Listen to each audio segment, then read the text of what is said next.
Hello, Pandemic 2021! What's up? Kamusta na? Mga nakalabas na ba kayo? Anyway, I decided to make a video because primarily because of the rally car build. What else? Partly also because I wanted to show you what I did with the carbon fiber panel switches. Diba? Okay, so kung mapapansin nyo, the original plastic, still intact.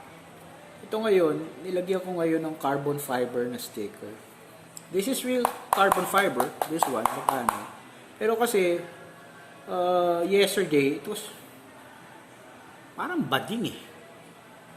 Parang kulang sa galit eh, kasi racing nga eh, di ba? Tapos, plastic lang siya na boring na gray. So I decided to put a carbon fiber sticker. Ngayon, I was thinking to spraying it with gloss black, tapos putting a mesh and then spraying a silver paint para to get that carbon fiber look. Kaso, parang ano pa, di ba? So, sticker na lang para madelay ang buhay. Ngayon, look what I did.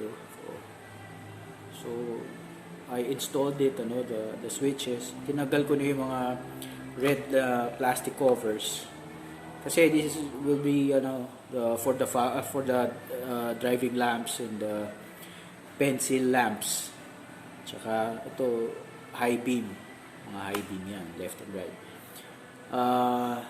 Tapos ito, syempre, ignition, radiator fan, kill switch.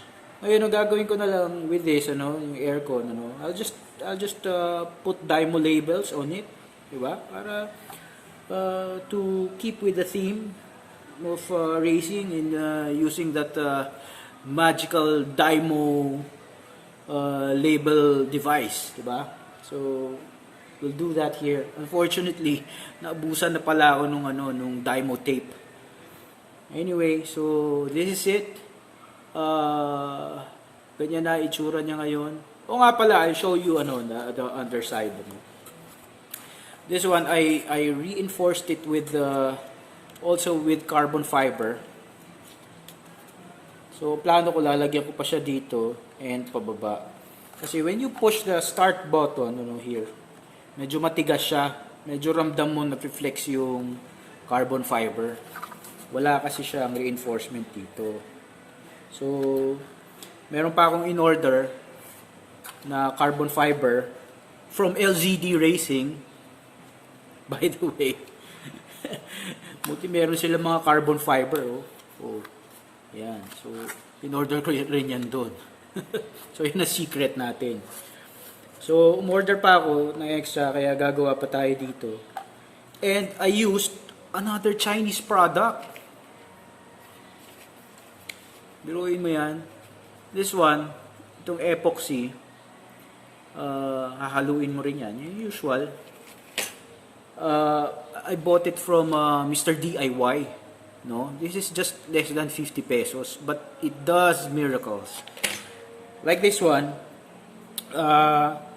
yung nilagay ko dito, kung makikita nyo, napakatigas niyan, kahit anong mo dyan. Hindi nasisira, hindi bumibigay yung epoxy. It smelled like, if you're a dentist, I'm sure you're familiar with this. My grandfather is a dentist, he was making dentures back in the day when I was growing up, He was making dentures, ganyan. It smelled like the pink powder na acrylic that he uses for making dentures. So, magkaamoy sila nito. So, I'm sure somehow magkaparehas na components yun. So, this one, napakatibay. This is highly recommended. It's in Mr. DIY. I'm not plugging anything or what. This is not sponsored or whatever. But if you're looking for a durable epoxy, that could be it. Anyway, so balik tayo dito. Lagyan ko ng reinforcements. Pagkatapos, salpak na natin permanently. Pero, in the meantime, we will mock this again, looking like this, together with the switches and everything, ano. We'll see how it look. Alright? Catch you later.